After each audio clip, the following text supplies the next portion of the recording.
So what I would challenge this young man or young woman to do is you have to look inside of yourself and see what you really want. What are you passionate about? We use these words and these little phrases of only the strong survive and all this other crap. They're all just fucking words. I get so tired of hearing people just talking. Like right now, someone may think Goggins just talking. You don't know me.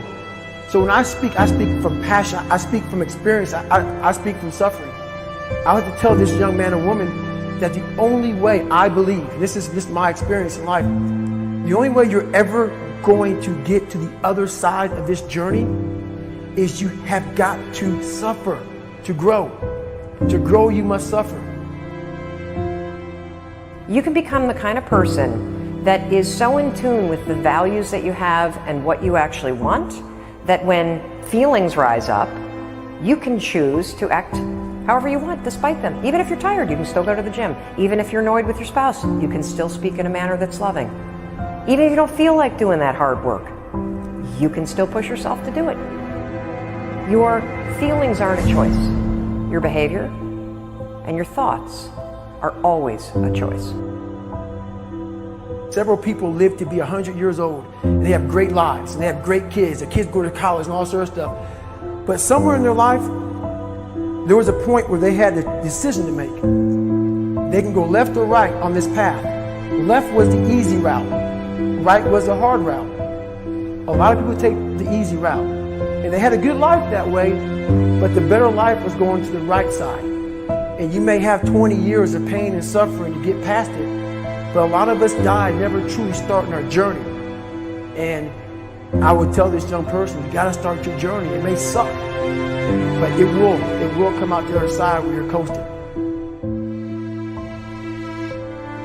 Many people are suffering from battle fatigue.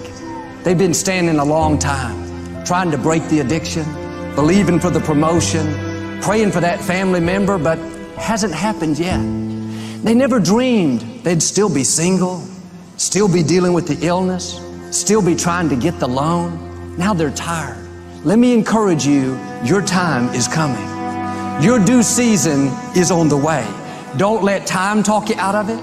Don't let discouragement cause you to give up. Don't let negative thoughts convince you to settle where you are. You were born to succeed, to win, to conquer all difficulties, and have all your faculties fully developed. Make up your mind you're going to do it every day, every day, every day, until you don't have to think about it, and then you'll automatically do it. I guarantee you, this idea will change your life. Think about it all day, because that is definitely an idea that will give you results that will stick. No matter who you are, no matter where you are in life, you can take the lid off of your job. If you're wondering if you still have the lid on in your life, here are some clues that's going to let you know that the lid is still on.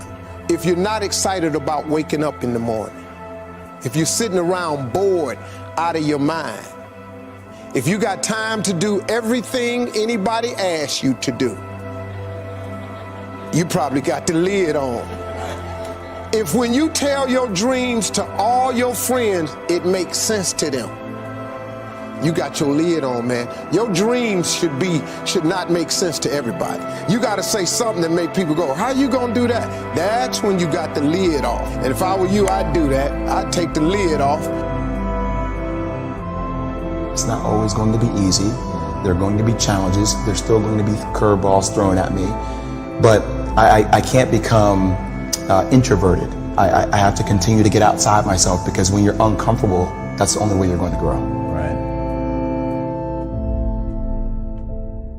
So the only way I became successful was going towards the truth.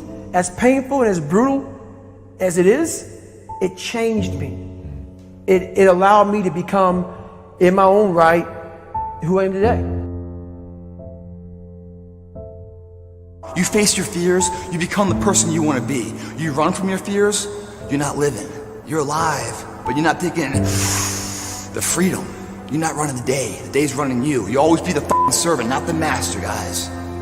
We all fall down in life, guys. The question is, who gets back up?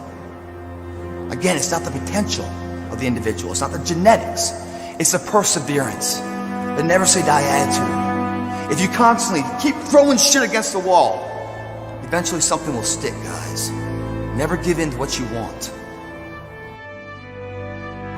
We need trust, right? We need trust. When we're surrounded by people who believe what we believe and trust starts to emerge, when we trust them and they trust us, we're more willing to take risks. We're more willing to experiment, which requires failure.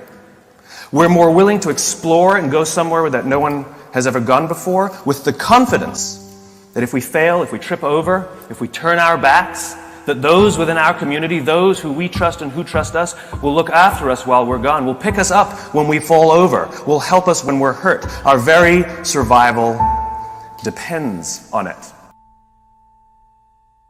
Courage, someone who has the courage no matter what to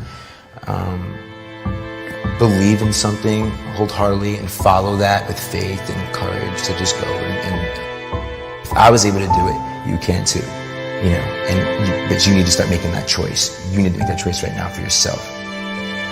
There are people who have lost their arms, lost their sight. There have been people that have been through the most horrific experiences in life, and they found a way to still be happy because they've made the decision that life is too short to suffer. God will use the foolish things to confound the wise. God can use the man without arms and legs to be his hands and feet, to prove that it's not about Nick.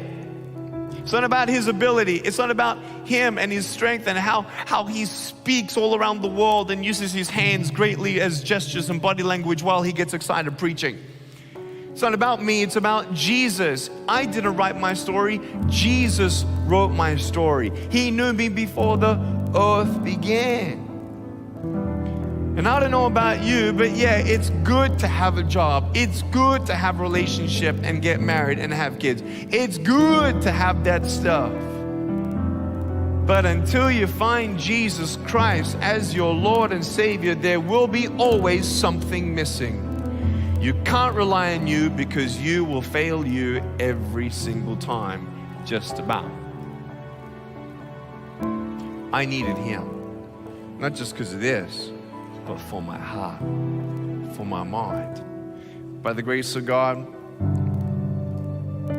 he kept me here on earth, even though I tried to commit suicide at age 10. The bullying at my school convinced me that I was a mistake, that I'd never eventuate to anything. Man, what a lie. When you realize it's just the devil, I say just the devil because the devil's nothing compared to Jesus.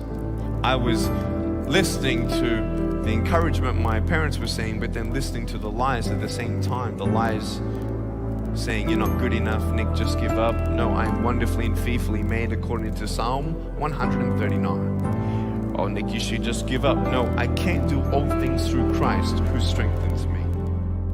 But what we need healing first is in the inside and to hear the voice of God. Hearing the voice of God, when you hear a phone ring, you pick it up, okay? When you're sometimes dialing into heaven and it feels like he's not picking up, don't hang up on God, he's listening. I hung up on God because I didn't understand his plan.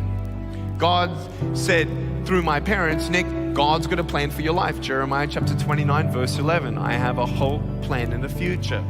I'm like, no way, there's no race like that. There's no heaven. There's no God. Look at all the pain in the world. If God loved the world, then why is he letting so much pain happen? Later on, you realize in the Bible, God doesn't give us pain, but whatever the enemy tried to use for bad, God turned into good.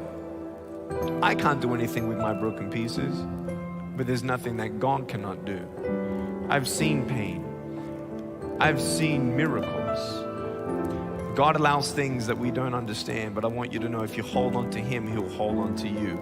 If you trust in the Lord with all your heart, even when you cannot walk, he'll carry you. When you don't get a miracle, you can still be a miracle.